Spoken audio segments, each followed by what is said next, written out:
बोलिए बालाजी महाराज की जय हो। वो तेरे फोटू ने चुमे दासू कर कर के न याद हो आके दर्शन दिखा दे बाबा कारज मेरे साथ हो। तेरे फोटू ने चुमे दासू कर कर के न याद हो आके दर्शन दिखा दे बाबा कारज मेरे साथ हो। तेरे फोटू ने चुमे दासू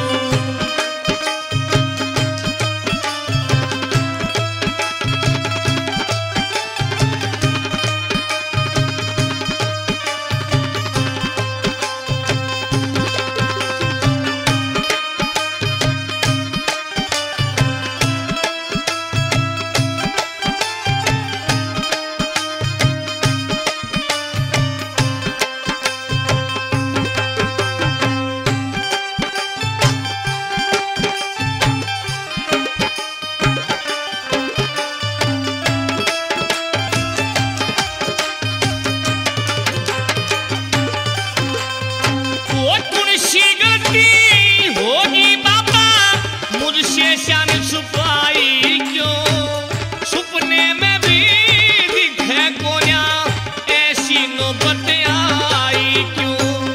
कौन सी गलती होगी बाबा मुझसे शान छुपाई क्यों सपने में भी दिखे कोया ऐसी नौबत आई क्यों। तेरे बिना मन कुछ ना सुझे तेरे बिना मन कुछ ना सुझे तू सब देवों में बात हो आके दर्शन दिखा दे बाबा कारज मेरे साथ हो। तेरे फोटू ने चुमे दासू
मन सच्चे मन तेरा से तू दे भक्ति प्रसाद हो आके दर्शन दिखा दे बाबा कारज मेरे साथ हो।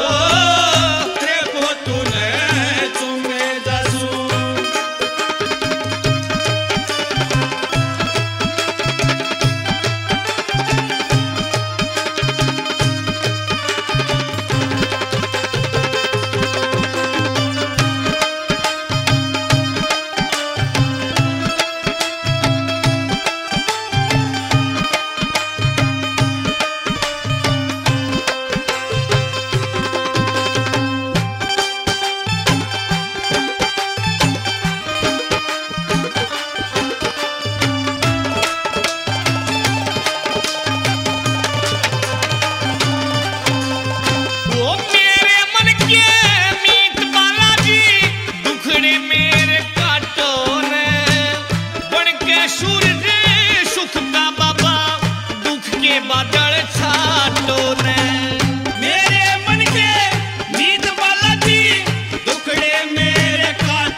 ताने सुन के पड़गी, जग के ताने सुन के पड़गी। छाती के मराद हो आगे से खाजे बाबा कारज मेरे साथ हो, तेरे फोटो ने चुमे दसू।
जिंदगी बगिया में फूल खिला दे।